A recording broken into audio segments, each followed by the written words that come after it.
संगत नाल कि मेरे कोल कोई झूठ तूफान या इधरों उधरों कीतियां कट्ठियां गल्लां नहीं गियां। मेरे को सारा ये प्रैक्टिकली हुई है सब कुछ। और महाराज की कृपा है इस वक्त मेरा अनुमान है मैं पंथ विच 10,000 बंदा बैठा जिहड़ा उच्च अवस्था का मालक है। और जदों असीं तुहाडे च बह के तो मैं डरदा डरदा गल करदा क्यों पता नहीं किहने कित्थों तीर छड्ड देना किंतु परंतु खड़ा कर देना मेरे लिए। बड़े बैठे हुंदे ने यही कई तो सुन नहीं आए की कहंदा क्योंकि उन्होंने अपनी बुद्धि बड़ी तुच्छ जी हुंदी उन्हें कदे सुनिया ही नहीं हुंदा कुछ। पर जदों असीं अभ्यासियां च बैठदे हां किते उत्थे बैठे नज़ारा देखो 5-4 जदों इकट्ठे बैठदे हां पता नहीं लगता फिर सवेर तो लैके रात तक बैठे फिर रोटी रूटी सब भुल जाती है। इन्ना सरूर चढ़दा उस वक्त। कनेडा च भी हैगे ने अमरीका च भी हैगे ने अभ्यासी तकड़े तकड़े इंग्लैंड विच भी बैठे ने। ये कुदरती गल है शराबी नूं शराबी मिल ही पैंदा किते ना किते। अन्ने नूं कहंदे काना 100 कोह दा वल पा के मिल ही पैंदा। ये कुदरती गल है भी जिहा जिहा बंदा हुंदा उहा जिहा उहनूं मिल ही पैंदा। ये महाराज की कुछ किरपा ही है। जदों असीं मूल मंत्र का अभ्यास करते सी मैं हरेक माला दे समाप्ति ते पढ़दा सी सलोक फिरत फिरत प्रभ आया परया तो सरनाए नानक की प्रभ बेनती अपनी भगती लाए जाचक जन जाचै प्रभदान कर कृपा दीजै हर नाम साध जना की मांगों धूर पार ब्रह्म मेरी सरदा पूर सदा सदा प्रभ के गुण गावों सास सास प्रभ तुम्हें ध्यावों चरण कमल स्यों लागै प्रीत भगत करो प्रभ की नित नीत एक ओट एको आधार नानक मांगा नाम प्रभ सार। ये हरेक मन के ते जाके अखीर ते कहना। गुरु साहब ने यही जी कृपा की दुनिया के जितने ब्रह्म ज्ञानी पिछे होए ने 74 तो लैके ब्रह्म ज्ञानी के दर्शन तो खैर मैनूं पहले ही शुरू हो गए सी बड़ी कृपा रही। बाद विच हुण भी यही जी कृपा महाराज की हमेशा अभ्यासियों की संगत दिंदा वाहिगुरू। और मेरी जिंदगी का हर नवा तजर्बा रोज़ हुंदा 10-10 तजर्बे कई बार दिहाड़ी च हो जाते हैं। कोई ना कोई फोन आ जाता आ हो गया हो गया हो गया हाँ भी ठीक है इस तरह ही हुंदा। जदों मैं कईयां तो कई गल्लां सुनदा किंतु परंतु वालियां तो मैनूं दुख तो बहुत हुंदा भी इहनूं हुण समझावां किद्दां। मैं महाराज अगे अरदास भी करदा महाराज मैनूं भी थोड़ा जिहा कर दो हुण किरपा इन्नी कि कृपा कर दो जिहड़ा आके मूहरे बोले ना उन्होंने उस टाइम दिखा दें। महाराज नहीं मानते कहते कथा बंद हो जूगी जे तेनों सुरती ला दी तेरी तू कथा नहीं करनी। फिर चलो सत बचन जी कथा की ड्यूटी जो लगी हुई है। ये मैं भी देखिया कथा विच मेरी 2 बार समाधि लगी है। लड़ीवार जो चलती ना कथा आ हुण तो मैं प्रचार ही कर रहा पटियाले एक बार बॉम्बे ही समाधि जुड़ गई कथा जी क्योंकि अर्थ ही जो महाराज दे करदे अर्थां नाल ही मन जुड़ जाता। मैं औला बौला जिहा बोलण लग गया बड़ी मुश्किल नाल सिर हिला के समाधि तोड़ी। फिर एक अभ्यासी मेरे सामने बैठदा हुंदा सी कहंदा भाई साहब अज कित्थे चले गए सी। मैं कहा बस बराग आ गया मन च ध्यान ही लग गया। तां ही चीज़ां ये दसणियां नहीं चाहीदियां। हुण ये तो फिर किसी ने किंतु कर देना कोई मखौल करूगा मैनू। पर चलो वो तो एक दो तो कोड़कू मोट हुंदे ही हुंदे चाहे जिन्नी मर्जी दाल उबाल लो तुसीं 2 कोड़कू 5 कोड़कू तो मिलने ही मिलने आपां नूं। पर मैं भी उन्हां दी परवाह नहीं करदा बाली क्योंकि मेरी तो हुण जिंदगी लंघ गई है। जे महाराज नाल जद महापुरखां नाल बचन करिए इदां कहंदे वो कहंदे हाथी नहीं तुरदा मस्त चाल ते कुकर भौंकदे ही रहिंदे हुंदे आ हाथी नूं की फर्क पैंदा। महाराज भी कह दिंदे आ बचन बाला नहीं सोचीदा हुंदा। इहो जे बथेरे साडे टाइम भी महाराज कहंदे होए ने पहले पातशाह वेले भी होए ने पुट्ठे सीधे बोलण वाले बथेरे हुंदे ने। पर आपां उहनां नूं छड्ड के सारी संगत दा देखना संगत की शरधा बुझाउणी है गुरु ग्रंथ साहिब महाराज ते अमृत ते। तो इस करके महाराज सच्चे पातशाह किरपा करते ने ये अवस्था बनती है।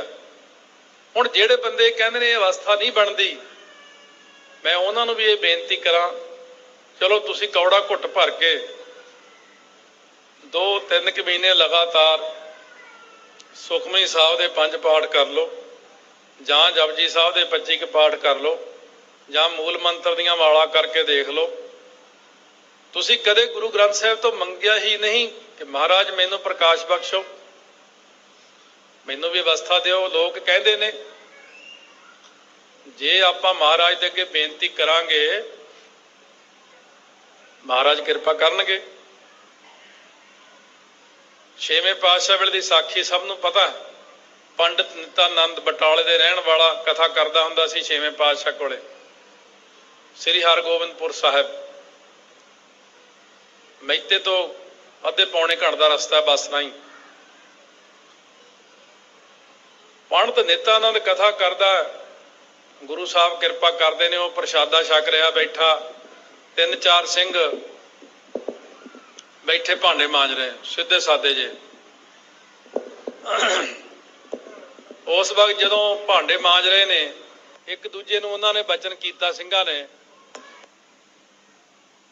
ਇੱਕ ਕਹਿੰਦਾ ਮੇਰੀ ਤਾਂ ਹੁਣ ਮਹਾਰਾਜ ਦੀ ਕਿਰਪਾ ਹੋ ਗਈ, ਅਵਸਥਾ ਬਣ ਗਈ। ਕਹਿੰਦਾ ਕੀ ਬਣ ਗਈ ਬਈ? ਕਹਿੰਦਾ 4 ਘੰਟੇ 'ਚ ਸੱਚਖੰਡ ਜਾ ਕੇ ਮੁੜ ਆਉਣਾ। ਕਹਿੰਦਾ ਤੇਰੀ? ਕਹਿੰਦਾ ਮੈਂ 2 ਘੰਟੇ 'ਚ। ਇੱਕ ਕਹਿੰਦਾ ਮੈਂ ਘੰਟੇ 'ਚ। ਚੌਥੇ ਨੂੰ ਪੁੱਛਿਆ ਤੂੰ? ਕਹਿੰਦਾ ਅੱਖਾਂ ਬੰਦ ਕਰਦੇ ਸੱਚਖੰਡ ਹੁੰਦੇ ਆ, ਖੋਲਦੇ ਇੱਥੇ ਹੁੰਦੇ ਆ। ਪੰਡਿਤ ਨਿਤਾਨੰਦ ਸੀ ਉਹੀ ਅੱਜ ਕੱਲ੍ਹ ਵਾਲਾ ਕੋਟ ਕਮੋਟ, ਜਿਹੜੇ ਕਿੰਤੂ ਪ੍ਰੰਤੂ ਵਾਲੇ ਅੱਜ ਕੱਲ੍ਹ ਮਸ਼ੀਨੀ ਜੇ ਫਿਰਦੇ ਜਿਹੜੇ ਤੁਰੇ। ਆਓ ਬੜਾ ਲੋਹਾ ਲਾਖਾ। ਲੈ ਗਰੜ ਪੁਰਾਣ 'ਚ ਤਾਂ ਲਿਖਿਆ 12 ਮਹੀਨੇ 'ਚ ਪੁੰਨੀ ਬੰਦਾ ਜਾਂਦਾ ਸਵਰਗਾਂ ਨੂੰ, 16 ਮਹੀਨੇ 'ਚ ਨਰਕਾਂ ਨੂੰ ਜਾਂਦਾ। ਇਹ ਸਿੱਖ ਕਿੱਡਾ ਝੂਠ ਬੋਲਦੇ, ਤੂਫਾਨ ਫੜਿਆ ਨਿਸ਼ਚਿਤ। ਉਹ ਬੜਾ ਲੋਹਾ ਲਾਖਾ ਛੇਵੇਂ ਪਾਤਸ਼ਾਹ ਕੋਲ ਪਹੁੰਚ ਗਿਆ। ਮਹਾਰਾਜ ਮੈਂ ਤਾਂ ਬਹੁਤ ਭਰੋਸਾ ਕਰਦਾ ਸਿੱਖਾਂ ਤੇ, ਪਰ ਇਹ ਸਿੱਖ ਝੂਠ ਬਹੁਤ ਬੋਲਦੇ। ਇਹ ਅੱਜ ਵੀ ਕਹਿੰਦੇ ਸਾਰੇ ਜਾਣੇ ਵੀ ਇਹ ਜਿਹੜਾ ਠਾਕਰ ਸਿੰਘ ਇਹ ਬਹੁਤ ਝੂਠ ਬੋਲਦਾ, ਬਕਵਾਸ ਬੜੀ ਮਾਰਦਾ, ਬੜੀਆਂ ਗੱਲਾਂ ਬੋਲਦੇ। ਮੈਂ ਤਾਂ ਮਹਾਰਾਜ ਨੂੰ ਕਹਿਣਾ, ਮਹਾਰਾਜ ਇਹਨਾਂ ਨੂੰ ਵੀ ਦਿਖਾ ਦਿਓ। ਚੱਲ ਸਾਨੂੰ ਬਾਅਦ 'ਚ ਸਹੀ, 2 ਸ਼ਹੀਦ ਸਿੰਘ ਹੀ ਖੜੇ ਦਿਖਾ ਦਿਓ ਇਹਨਾਂ ਨੂੰ। ਇੱਥੇ ਨਜ਼ਾਰਾ ਤਾਂ ਵੱਜ ਜੇ, ਇੱਕ ਵਾਰੀ ਪਤਾ ਤਾਂ ਲੱਗ ਜੇ। ਵੀ ਇੱਕ ਬਾਹਲਾ ਟਿੰਡਫਿੜ ਜੀ ਕਰਦਾ ਹੁੰਦਾ ਸੀ ਆਨੰਦਪੁਰ ਸਾਹਿਬ, ਉੱਥੇ ਸੰਤੋਖ ਸਿੰਘ ਹੈੱਡ ਗ੍ਰੰਥੀ ਸੀ ਸ਼ਹੀਦਗੰਜ। ਉਹ ਰੋਜ਼ ਹੀ ਆ ਜਾ ਕਰੇ ਕੋਟਕੂ ਮੋਠ ਉਹਦੇ ਕੋਲੇ। ਤੁਸੀਂ ਕਹਿੰਦੇ ਇੱਥੇ ਸ਼ਹੀਦ ਹੋਏ ਸਿੰਘ? ਕਹਿੰਦਾ ਹੋਏ ਨੇ। ਕਹਿੰਦਾ ਤੁਸੀਂ ਕਹਿੰਦੇ ਸ਼ਹੀਦਾਂ ਦਾ ਪਹਿਰਾ ਜੀ ਇੱਥੇ ਆਇਆ, ਮੈਨੂੰ ਸ਼ਹੀਦ ਦਿਖਾਓ। ਹੁਣ ਸ਼ਹੀਦਾਂ ਨੂੰ ਇਉਂ ਕਹਿਣਾ ਮੈਨੂੰ ਦਿਖਾਓ, ਉਹ ਹੋਰ ਚੀਜ਼ ਹੁੰਦੀ ਆ, ਤੇ ਜੇ ਕਹੋ ਵੀ ਦਰਸ਼ਨ ਕਰਨੇ ਆ ਜੀ, ਉਹ ਹੋਰ ਚੀਜ਼ ਹੁੰਦੀ ਆ। ਉਹ ਕਹਿਣ ਲੱਗਾ ਮੈਂ ਕੀ ਕਰ ਸਕਦਾ, ਇੱਥੇ ਰਾਤ ਨੂੰ ਬਹਿ ਕੇ ਪਾਠ ਕਰ, ਅਰਦਾਸ ਕਰ, ਦਰਸ਼ਨ ਹੋ ਜਾਣਗੇ। ਉਹ ਰਾਤ ਨੂੰ ਆ ਗਿਆ ਜੀ। ਰਾਤ ਨੂੰ ਬੈਠਾ ਨਾ ਤਰਕਵਾਦੀ ਜਿਹਾ ਹੋ ਕੇ ਮੂਲ ਮੰਤਰ ਕਰੇ, ਕਦੇ ਵਾਹਿਗੁਰੂ ਵਾਹਿਗੁਰੂ ਕਰੇ। ਉਹ ਕਈ ਦਿਨ ਲੰਘਣ ਤੋਂ ਬਾਅਦ ਉਹ 20-20 ਫੁੱਟ ਦੇ ਲੰਬੇ 3 ਨੌਜਵਾਨ ਖੜੇ, ਫਿਰ ਟਾਹਲੀਆਂ ਜਿੱਡੇ ਉੱਚੇ ਉੱਚੇ ਸ਼ਹੀਦ ਸਿੰਘ ਜਦੋਂ ਖੜੇ ਨਜ਼ਰ ਆਏ, ਉਹ ਦੇਖ ਕੇ ਹੀ ਪਾਗਲ ਹੋ ਗਿਆ। ਉਹਨਾਂ ਨੂੰ ਜਰ ਨਹੀਂ ਸਕਿਆ। ਅੱਜ ਵੀ ਉਹ ਬੰਦਾ ਆਨੰਦਪੁਰ ਸਾਹਿਬ ਦੀਆਂ ਗਲੀਆਂ 'ਚ ਪਾਗਲ ਹੋਇਆ ਫਿਰਦਾ।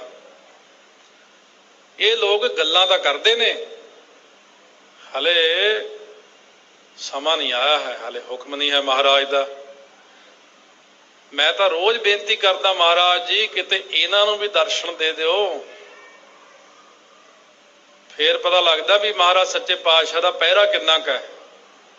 ਸੋ ਇਸ ਪ੍ਰਕਾਰ ਦੇ ਨਾਲ ਸਾਧ ਸੰਗਤ ਸ਼ਹੀਦ ਸਿੰਘ ਜਿਹੜੇ ਨੇ, ਜਾਂ ਮਹਾਰਾਜ ਸੱਚੇ ਪਾਤਸ਼ਾਹ ਨੇ, ਜਾਂ ਉਹਨਾਂ ਦੀ ਪ੍ਰਕਾਸ਼ ਹੈ, ਜਾਂ ਜੋਤ ਹੈ, ਸਭ ਕੁਛ ਹੈਗਾ। ਸਤਿਗੁਰ ਬਾਣੀ ਲਿਖਦੇ ਹੈ ਤਾਂ ਸਹੀ ਲਖੈ ਜੋ ਕੋਈ, ਹੈ ਤਾਂ ਸਹੀ ਆ, ਪਰ ਜੋ ਕੋਈ ਜਾਣ ਨਹੀਂ ਸਕਦਾ ਇਹਨਾਂ ਗੱਲਾਂ ਨੂੰ। ਇਸ ਕਰਕੇ ਬੇਨਤੀ ਕਰਾਂ, ਸਾਰਾ ਕੁਝ ਹੈ, ਸਾਡਾ ਨਿਸ਼ਚਾ। ਮੈਂ ਇੰਨੀ ਕੌਨਫੀਡੈਂਸ ਨਾਲ ਕਿਉਂ ਬੋਲਦਾ? ਔਰ ਮੈਨੂੰ ਇਹ ਵੀ ਪਤਾ ਇੱਥੇ ਸੰਗਤ ਵਿੱਚ ਕਈ ਦਿਵ ਦ੍ਰਿਸ਼ਟੀ ਵਾਲੇ ਮਾਈ ਭਾਈ ਬੈਠੇ ਆ, 2 3 4 ਤਾਂ ਇਹ ਹੁੰਦੇ ਹੀ ਆ ਹਰ ਜਗ੍ਹਾ। ਉਹ ਮੇਰੀ ਹਾਂ ਵਿੱਚ ਹਾਂ ਮਿਲਾ ਰਹੇ ਨੇ ਵੀ ਠੀਕ ਆ। ਉਹਨਾਂ ਨੂੰ ਸਾਰਾ ਕੁਝ ਦਿਖਦਾ ਵੀ ਹੈ ਵੀ ਇੱਥੇ ਕੀ ਆ। ਆਪਾਂ ਸਮਝਦੇ ਆ ਇੱਥੇ ਕੁਛ ਵੀ ਨਹੀਂਗਾ। ਤੁਸੀਂ ਸਮਝਦੇ ਹੋ ਇੰਨੀ ਸੰਗਤ ਹੀ ਆ। ਤੁਸੀਂ ਸਮਝਦੇ ਵੀ ਇਹ ਕਥਾ ਤੁਹਾਡੇ ਲਈ ਹੋ ਰਹੀ ਹੈ। ਇਹ ਕਥਾ ਨੂੰ ਸੁਣਨ ਦੇ ਕੀਰਤਨ ਸੁਣਨ ਲਈ ਤਾਂ ਬਹੁਤ ਜਾਣੇ ਆਏ ਹੋਏ ਨੇ, ਇੰਨੀ ਸੰਗਤ ਹੀ ਨਹੀਂ ਹੈਗੀ ਇੱਥੇ। ਬਾਬਾ ਅਤਰ ਸਿੰਘ ਜੀ ਮਸਤੂ ਵਾਲਿਆਂ ਨੂੰ ਰਾਗੀ ਸਿੰਘ ਕਹਿੰਦੇ, ਮਹਾਰਾਜ ਤੜਕੇ ਆਸਾ ਦੀ ਵਾਰ ਲਵਾ ਲੈਂਦੇ ਹੋ 4 ਵਜੇ, ਕੋਈ ਆਉਂਦਾ ਤਾਂ ਹੈ ਨਹੀਂ। ਉਹ ਬਾਬਾ ਜੀ ਕਹਿੰਦੇ, ਭਾਜੀ ਬਹੁਤ ਸੰਗਤ ਹੁੰਦੀ ਆ, ਤੁਹਾਨੂੰ ਦਿਖਦੀ ਨਹੀਂ। ਕਹਿੰਦੇ ਨਾ ਜੀ ਸਾਨੂੰ ਤਾਂ ਦਿਖਾਓ। ਕਹਿੰਦੇ ਚੰਗਾ ਮੈਂ ਸਵੇਰੇ ਆਊਂਗਾ, ਤੁਸੀਂ ਐਨ ਆਨੰਦ 'ਚ ਸ਼ਬਦ ਪੜ੍ਹਿਓ, ਜਦੋਂ ਮੈਂ ਹੱਥ ਖੜਾ ਕਰੂੰਗਾ ਨਾ ਉਂਗਲ, ਇੱਕਦਮ ਸ਼ਬਦ ਬੰਦ ਕਰ ਦਿਓ। ਬਾਬਾ ਜੀ ਬੈਠੇ, ਆਸਾ ਦੀ ਵਾਰ ਸ਼ਬਦ ਚੱਲ ਰਿਹਾ, ਬਾਬਾ ਜੀ ਨੇ ਇਸ ਤਰ੍ਹਾਂ ਹੱਥ ਖੜਾ ਕੀਤਾ, ਰਾਗੀ ਸਿੰਘਾਂ ਨੇ ਇੱਕਦਮ ਸ਼ਬਦ ਸਮਾਪਤ। ਪਰ ਸ਼ਬਦ ਦੀ ਆਵਾਜ਼ ਐ ਆ ਰਹੀ ਜਿਵੇਂ ਕਾਫੀ ਸੰਗਤ ਨਾਲ ਬੋਲ ਰਹੀ ਹੈ।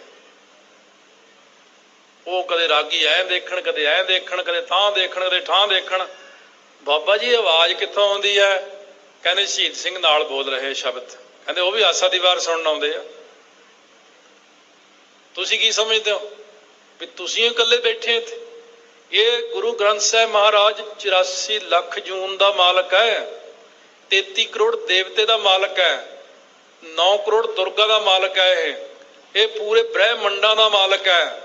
ਇੱਥੇ ਕੋਈ ਵੀ ਆ ਕੇ ਮੱਥਾ ਟੇਕ ਕੇ ਕਥਾ ਸੁਣ ਸਕਦਾ, ਕੀਰਤਨ ਸੁਣ ਸਕਦਾ, ਰਹਿ ਰਾਸ ਸੁਣ ਸਕਦਾ। ਇੱਥੇ ਤੜਕੇ ਕੋਈ ਸੇਵਾ ਕਰੇ, ਹੁਣ ਕਰੇ, ਮਰਜ਼ੀ ਆ। ਕਿਉਂਕਿ ਇਹ ਤੁਹਾਡਾ ਮਨੋਬਲ ਮੈਂ ਇਸ ਕਰਕੇ ਤਾਂ ਚੱਕ ਰਿਹਾ, ਮੈਨੂੰ ਇਹ ਚੀਜ਼ਾਂ ਹਲੇ ਵੀ ਰੋਕਦੇ ਨੇ, ਮਹਾਂਪੁਰਖ ਰੋਕੀ ਨਾ ਦੱਸਿਆ ਕਰ ਇਹਨਾਂ ਨੂੰ। ਮੈਂ ਕਿਹਾ ਇਹ ਡਿੱਗਦੇ ਜਾਂਦੇ ਨੇ, ਇਹਨਾਂ ਨੂੰ ਨਾ ਦੱਸਾਂਗੇ ਤਾਂ ਇਹਨਾਂ ਨੂੰ ਯਕੀਨ ਨਹੀਂ ਹੋਣਾ, ਫਿਰ ਇਹ ਕਹਿਣਗੇ ਸਾਡੇ ਤਾਂ ਕੋਲ ਕੁਝ ਵੀ ਨਹੀਂ ਹੈਗਾ। ਮੈਂ ਇੱਕ ਗੱਲ ਤੁਹਾਨੂੰ ਸਾਰਿਆਂ ਨੂੰ ਦੱਸਦਾ ਵੀ ਜਿੰਨਾ ਵੱਡਾ ਗੁਰੂ ਗ੍ਰੰਥ ਸਾਹਿਬ ਮਹਾਰਾਜ, ਜਿੰਨੇ ਵੱਡੇ ਪਾਤਸ਼ਾਹ ਨੇ, ਜਿੰਨੇ ਵੱਡੇ ਤੁਸੀਂ ਹੋ, ਤੁਹਾਨੂੰ ਖੁਦ ਹੀ ਨਹੀਂ ਪਤਾ। ਜਿੰਨਾ ਮੈਂ ਅਭਿਆਸੀਆਂ ਤੋਂ ਦੇਖਦਾ ਰਹਿਣਾ ਨਾ, ਮਹਾਰਾਜ ਸੱਚੇ ਪਾਤਸ਼ਾਹ ਦੀ ਤਾਕਤ, ਧੰਨ ਹੈ ਸੱਚੇ ਪਾਤਸ਼ਾਹ। ਬ੍ਰਹਿਮੰਡ ਦੀਆਂ ਸ਼ਕਤੀਆਂ ਤੁਹਾਡੇ ਮੂਹਰੇ ਸਾਰੀਆਂ ਝੁਕਦੀਆਂ। ਉਹ ਆਪਾਂ ਨਿੱਕੀਆਂ ਨਿੱਕੀਆਂ ਗੱਲਾਂ ਤੇ ਐਵੇਂ ਡਿੱਗਦੇ ਫਿਰਦੇ ਆ। ਬਾਣੀ ਤੋਂ ਬੇਵਿਸ਼ਵਾਸੀ ਹੋਈ ਪਈ ਆ ਆਪਣੀ ਸਾਰਿਆਂ ਦੀ। ਇਸ ਤਰ੍ਹਾਂ ਨਾ ਕਰੋ। ਆ ਹੁਣ ਤੁਸੀਂ ਕਿੰਨੀ ਇੱਥੇ ਮੈਨੂੰ ਕਿੰਨੇ ਫੋਨ ਜਾਂਦੇ, ਮੈਂ ਜੀ ਇਟਲੀ ਤੋਂ ਬੋਲ ਰਿਹਾ ਜੀ, ਕੰਮ ਬੰਦ ਹੋ ਗਿਆ ਜੀ, ਕੰਮ ਹੀ ਨਹੀਂ ਮਿਲ ਰਿਹਾ। ਕੈਨੇਡਾ 'ਚ ਫੋਨ, ਕੰਮ ਨਹੀਂ ਮਿਲ ਰਿਹਾ। ਅਮਰੀਕਾ 'ਚ ਫੋਨ, ਕੰਮ ਨਹੀਂ ਮਿਲ ਰਿਹਾ। ਹੁਣ ਸਾਰੇ ਦੁਨੀਆ ਦਾ ਕੰਮ ਡਾਊਨ ਜਾ ਰਿਹਾ। ਕਿਉਂ? ਤੁਹਾਡੀ ਭਗਤੀ ਘਟ ਗਈ, ਤੁਹਾਡੀ ਕਮਾਈਆਂ ਖਤਮ ਹੋ ਗਈਆਂ। ਹੁਣ ਜਦੋਂ ਤੱਕ ਸ੍ਰਿਸ਼ਟੀ ਦੇ ਉੱਤੇ ਕਮਾਈ ਰਹਿੰਦੀ ਆ, ਉਦੋਂ ਤੱਕ ਸ੍ਰਿਸ਼ਟੀ ਖੜਦੀ ਆ, ਧਰਤੀ ਖੜਦੀ ਨਹੀਂ, ਧਰਤੀ ਡੋਲਣ ਲੱਗ ਜਾਂਦੀ ਆ। ਸੋ ਇਸ ਕਰਕੇ ਤੁਸੀਂ ਹੁਣ ਕਮਾਈ ਕਰੋ। ਹੁਣ ਜਿਹੜਾ ਬੰਦਾ ਰੋਟੀ ਖਾਣੀ ਚਾਹੁੰਦਾ, ਉਹ ਜਪਜੀ ਸਾਹਿਬ ਦੇ 25 ਪਾਠ ਰੋਜ਼ ਕਰੂ ਤਾਂ ਰੋਟੀ ਮਿਲੂਗੀ। ਲੋਕੀ ਕਹਿੰਦੇ ਸੀ ਮੈਨੂੰ, ਪਟਿਆਲੇ ਇੱਕ ਬੰਦਾ ਕਹਿੰਦਾ ਰੋਟੀ ਤਾਂ ਡਿਗਰੀ ਨੇ ਦੇਣੀ ਹੈ, ਕਿਹੜਾ ਜਪਜੀ ਸਾਹਿਬ ਨੇ ਕਿਹੜਾ ਰੋਟੀ ਦੇ ਦੇਣੀ ਹੈ। ਮੈਂ ਕਿਹਾ ਕੋਈ ਨਹੀਂ ਪੁੱਤ, ਜਿੱਦਣ ਜੁੱਤੀਆਂ ਘਸਣਗੀਆਂ ਤੇਰੀਆਂ, ਡਿਗਰੀਆਂ ਹੱਥ 'ਚ ਫੜੀਆਂ ਹੋਣਗੀਆਂ ਤੁਹਾਡੇ, ਤੁਹਾਨੂੰ ਰੋਟੀ ਨਹੀਂ ਮਿਲੂਗੀ। ਕਿਉਂਕਿ ਰੋਟੀ ਦੇਣੀ ਵਾਹਿਗੁਰੂ ਨੇ। ਇਸ ਕਰਕੇ ਕਿ ਰੋਜ਼ੀ ਦਿਹੰਦ ਹੈ। ਜਦੋਂ ਤੁਹਾਡਾ ਕੌਨਫੀਡੈਂਸ ਗੁਰੂ ਗ੍ਰੰਥ ਸਾਹਿਬ ਤੇ ਹੋਇਆ ਪੂਰਾ, ਜਦੋਂ ਆਪਾਂ ਅੰਮ੍ਰਿਤ ਛਕ ਕੇ ਰਹਿਤ ਵਾਲੇ ਬਣੇ, ਉਦੋਂ ਮਹਾਰਾਜ ਨੇ ਕਿਰਪਾ ਕਰਨੀ ਆ ਆਪ ਸੰਗਤ ਤੇ। ਇਸ ਕਰਕੇ ਆਪਾਂ ਸਾਰੀਆਂ ਸੰਗਤਾਂ ਨੂੰ ਇਹ ਵਿਚਾਰ ਕਰਨੀ ਚਾਹੀਦੀ ਆ, ਗੁਰਬਾਣੀ ਪੜ੍ਹਨ ਨਾਲ ਕਿਰਪਾ ਹੁੰਦੀ। ਅੱਜ ਤੱਕ ਜਿਸ ਕਿਸੇ ਨੇ ਪ੍ਰਾਪਤੀ ਕੀਤੀ ਹੈ, ਪੁਰਾਣੇ ਮਹਾਂਪੁਰਖਾਂ ਨੂੰ ਦੇਖੋ। ਜ਼ਿਕਰ ਆਪਾਂ ਕਰਦੇ ਹਾਂ ਬਾਬਾ ਗੁਰਬਚਨ ਸਿੰਘ ਜੀ ਖਾਲਸਾ ਦਾ, ਬਾਬਾ ਸੁੰਦਰ ਸਿੰਘ ਜੀ ਖਾਲਸਾ ਦਾ। ਸਾਧ ਸੰਗਤ 8-8 ਘੰਟੇ ਕਥਾ ਕਰਕੇ ਨਾ ਸੰਗਤ ਹਿੱਲਣ ਦੇਣੀ, ਨਾ ਆਪ ਹਿੱਲਣਾ। ਕਈ ਵਾਰ ਸਿੰਘਾਂ ਨੇ ਕਹਿਣਾ, ਮਹਾਰਾਜ ਇੰਨੇ ਘੰਟੇ ਸੰਗਤ ਉੱਠ ਕੇ ਤੁਰ ਜੂ। ਕਹਿੰਦੇ ਗੁਰਬਚਨ ਸਿੰਘ, ਸਾਰੀ ਸੰਗਤ ਦਾ ਮਨ ਸਾਡੀ ਮੁੱਠੀ 'ਚ ਹੁੰਦਾ ਜਦੋਂ ਅਸੀਂ ਬੈਠਦੇ ਹਾਂ। ਭਾਵੇਂ ਮੈਂ 10 ਘੰਟੇ ਵੀ ਕਥਾ ਕਰਾਂ, ਕੋਈ ਹਿੱਲੂਗਾ ਨਹੀਂ। ਕਮਾਈ ਦੀ ਗੱਲ ਮੈਂ ਕਰਦਾ, ਕਮਾਈ ਜਿਨ੍ਹਾਂ ਨੇ ਕੀਤੀ, ਭਾਈ ਸਾਹਿਬ ਭਾਈ ਰਣਧੀਰ ਸਿੰਘ ਜੀ ਜਦੋਂ ਕੀਰਤਨ ਕਰਦੇ ਸੀ, ਉਹਨਾਂ ਦੀ ਕਮਾਈ ਦੇਖੋ। 70 ਘੰਟੇ ਲਗਾਤਾਰ ਕੀਰਤਨ ਕਰਨਾ ਰਿਕਾਰਡ ਹੈ ਵਰਲਡ ਦਾ। 48 ਘੰਟੇ ਕੀਰਤਨ ਭਾਈ ਸਾਹਿਬ ਕਰਦੇ ਸੀ। ਕਿਉਂ? ਜਦੋਂ ਜੁੜ ਗਿਆ, ਬਸ ਜੁੜ ਗਿਆ। 70 ਘੰਟੇ ਕੀਰਤਨ ਕਰਨਾ ਸੌਖਾ। ਸੋ ਇਸ ਕਰਕੇ ਜਦੋਂ ਜੀਵ ਜੁੜ ਜਾਂਦਾ ਤੇ ਜੁੜਿਆ ਹੋਇਆ ਜੀਵ, ਹੁਣ ਕਈ ਸਾਨੂੰ ਕਹਿਣਗੇ ਇੰਨੇ ਪਾਠ ਕਿੱਦਾਂ ਹੋ ਸਕਦੇ? ਤੁਹਾਨੂੰ ਪਤਾ ਗੱਲ ਕੀ ਆ, ਜਿਹੜੇ ਤਾਂ ਨਾਸਤਿਕ ਜੇ ਨੇ ਨਾ, ਕੋੜਕੂ ਮੋੜ ਜੇ, ਇਹਨਾਂ ਨੂੰ ਤਾਂ ਉਹ ਜਿਹਾ ਬੰਦਾ ਕਬੀਰ ਸਾਖਤ ਸੰਗ ਨਾ ਕੀਜੀ ਆ, ਗੇੜਾ ਜਾ ਖਾ ਕੇ ਪਰੇ ਨਿਕਲੋ, ਇਹਨੂੰ ਨਹੀਂ ਮਿਲਣਾ, ਇਹ ਤਾਂ ਬੜਾ ਭੈੜਾ ਆਦਮੀ ਹੈ, ਦੂਰਾ ਜਾਈਏ ਭਾਗ, ਬਾਸਨ ਕਾਰੋ ਪਰਸਿਆ ਤਉ ਕਛ ਲੱਗ ਗਿਆ ਦਾਗ। ਸਾਨੂੰ ਪੁੱਛ ਕੇ ਦੇਖੋ ਸਾਡੇ ਕੋਲ ਕਿੰਨੇ ਸਿੰਘ ਆਉਂਦੇ ਨੇ। ਆ ਤੁਰਨ ਵਾਲੇ ਦਿਨ, ਇੱਕ ਦਿਨ ਪਹਿਲਾਂ ਮੇਰੇ ਕੋਲ ਬੰਦਾ ਆਇਆ, ਕਹਿੰਦਾ ਮੂਲ ਮੰਤਰ ਹੁਣ ਮੈਂ ਸ਼ੁਰੂ ਕੀਤਾ ਸੀ, ਜਦੋਂ ਮੂਲ ਮੰਤਰ ਕਰਦਿਆਂ ਕਹਿੰਦਾ ਹੁਣ ਮਾਲਾ ਵੀ ਨਹੀਂ ਫੜੀ ਦੀ, ਪਰ ਫੇਰ ਵੀ 5000 ਮੂਲ ਮੰਤਰ ਸ਼ਾਮ ਤੱਕ ਹੋ ਜਾਂਦਾ ਮੇਰਾ। ਕਹਿੰਦਾ ਹੁਣ ਮੇਰੇ ਅੰਦਰ ਹੀ ਸ਼ੁਰੂ ਹੋ ਗਿਆ। 5000 ਮੂਲ ਮੰਤਰ ਹਰ ਰੋਜ਼ ਕਰਦਾ। ਕਿੰਨੀਆਂ ਮਾਲਾ ਗਿਣ ਲਓ, ਇਹ ਕਿੰਨੀਆਂ ਮਾਲਾ ਹੋ ਗਈਆਂ ਇਹ। ਸੋ ਇਸ ਕਰਕੇ ਇੱਕ ਦੋਧੀ ਦਾ ਪ੍ਰਮਾਣ ਵੀ ਕਥਾ ਹੀ ਦਿੱਤਾ ਹੋਇਆ, 100 ਜਪਜੀ ਸਾਹਿਬ ਰੋਜ਼ ਕਰਦੇ, ਜਦੋਂ ਅੰਦਰੋਂ ਕਿਰਪਾ ਹੋ ਜਾਂਦੀ, ਅੰਦਰੋਂ ਸ਼ੁੱਧ ਹੋ ਜਾਂਦਾ, ਅੰਦਰ ਪ੍ਰਕਾਸ਼ ਹੋ ਜਾਂਦਾ, ਉਦੋਂ ਉਹ ਕਹਿੰਦਾ 24 ਘੰਟੇ ਵਿੱਚ ਮੇਰੇ 400 ਜਪਜੀ ਸਾਹਿਬ ਹੁੰਦਾ ਆਪਣੇ ਆਪ ਹੀ ਅੰਦਰ। ਕਹਿੰਦੇ ਬੰਦ ਕਰਦੇ, ਹੁਣ ਮਹਾਂਪੁਰਖ ਕਹਿੰਦੇ ਹੁਣ ਇਹ ਬੰਦ ਨਹੀਂ ਹੁੰਦਾ। ਕਿਉਂ? ਕਿਉਂਕਿ ਆਤਮਾ ਸ਼ੁੱਧ ਹੋ ਚੁੱਕੀ ਅੰਦਰੋਂ। ਆਪਣੇ ਤੁਹਾਡੇ ਵਿੱਚ ਹੁਣ ਵੀ ਸਿਮਰਨ ਹੋ ਰਿਹਾ, ਸਾਰਿਆਂ 'ਚ ਹੁਣ ਵੀ ਆ ਕੰਧਾਂ 'ਚ ਸਿਮਰਨ ਹੋ ਰਿਹਾ, ਆਕਾਸ਼ ਵਿੱਚ ਵੀ ਸਿਮਰਨ ਹੋ ਰਿਹਾ, ਦਰਖਤਾਂ ਵਿੱਚ ਵੀ ਸਿਮਰਨ ਹੋ ਰਿਹਾ। ਵਿਣ ਨਾਵੈ ਨਾਹੀ ਕੋ ਥਾਉ, ਨਾਮ ਤੋਂ ਬਿਨਾਂ ਕੋਈ ਥਾਂ ਖਾਲੀ ਨਹੀਂ। ਪਰ ਮੈਂ ਕਹਾਂ ਹੁਣ ਇੱਥੇ ਮੋਬਾਈਲ ਦੀ ਫ੍ਰੀਕੁਐਂਸੀ ਨਹੀਂ ਹੁਣ ਹੈਗੀ ਆ, ਪਰ ਜੇ ਬੰਦੇ ਕੋਲ ਮੋਬਾਈਲ ਹੀ ਨਹੀਂ ਤਾਂ ਉਹ ਕੀ ਸੁਣੂਗਾ? ਜੇ ਤੁਹਾਡੇ ਅੰਦਰ ਅਵਸਥਾ ਹੀ ਨਹੀਂ ਬਣੀ ਹੋਈ ਤਾਂ ਤੁਸੀਂ ਕੀ ਸੁਣੋਗੇ?